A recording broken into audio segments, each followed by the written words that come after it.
Now with our group chat and the stories that piqued our interest this week. So I'm going to start off here by looking back at New Year's resolutions, right? So as we approach the end of the year, I wondered, do people actually keep their resolutions? And we have some data, I guess, right? Right? Not very many, not very many. So studies show that most New Year's resolutions are actually doomed to fail. Only about 25% of people actually stay committed to the resolutions after just 30 days. Fewer than 10% actually accomplish them. So here's some tips to prepare for next year. Be specific. Studies show that specific goals are easier to reach than vague, abstract ones. So say, walking 20 minutes a day rather than just in general losing weight. This can also help here, connecting concrete personal goals to something bigger for the community or world. Like if you maybe want to say, I want to write more, but you want to do it not just for yourself, but for the community to help other people. So doing that can kind of help. Did you guys keep your resolutions? I kind of did, but mine are more, I'm doing more of that too, where it's more specific and small. Yeah. Instead of like big picture stuff that's a little bit more difficult. I had other more focused goals that I took care of. Yes, you did. Yeah, you did. Thank you for asking. Yeah.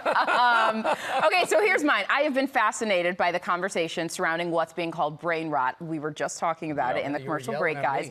It was Oxford's, yelling at you, word of the year in 2024, referring to the supposed deterioration of a person's mental or intellectual state from excessive screen time or overexposure to low quality, low value content on social media, leading to diminished cognitive function. Think doom scrolling. A growing concern, especially for kids and young adults, when it comes to social media addiction and the impacts on an individual's mental health, emotional well-being, and concept of self. It's like that dopamine-driven feedback loops with social media, the likes, the messages, the videos that suck you in. So brain rot is characterized by brain fog, decreased concentration. Research shows the negative impacts on executive functioning skills like memory, planning, and decision-making. So to combat it, you got to limit the screen time, curate digital content, and take part in non-digital activities, not just for kids, but for all of us. So to make sure you're using your brain and not just rotting it away. You get caught scrolling too. It's just like the worst too. Yeah. But definitely, but it happens to everybody. It does. Yeah. All right, I'm back talking about the upcoming World Cup. But this time, we're getting into the uproar over the ticket prices. Another phase of the random selection ticket draw is open right now. I just applied for some tickets. Good luck. Fingers crossed, we'll see if I get them. But the prices for most tickets are absolutely outrageous. One European fan organization called it a monumental betrayal of the tradition of the World Cup. And you're looking at this number here.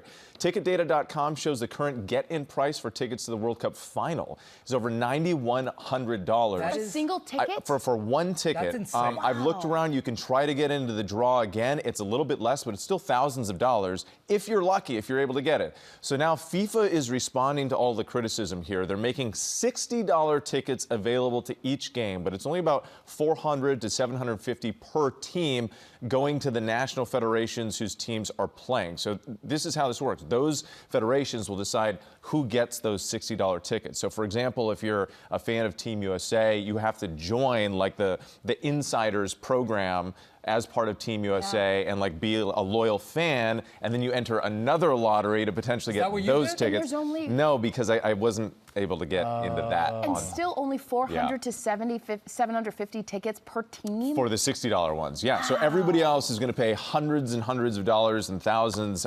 So there's a lot of frustration, a lot of excitement about the World Cup, but it's going to be pricey. Well, we're pulling for you to get to some games. Yeah. Hopefully that draw comes through.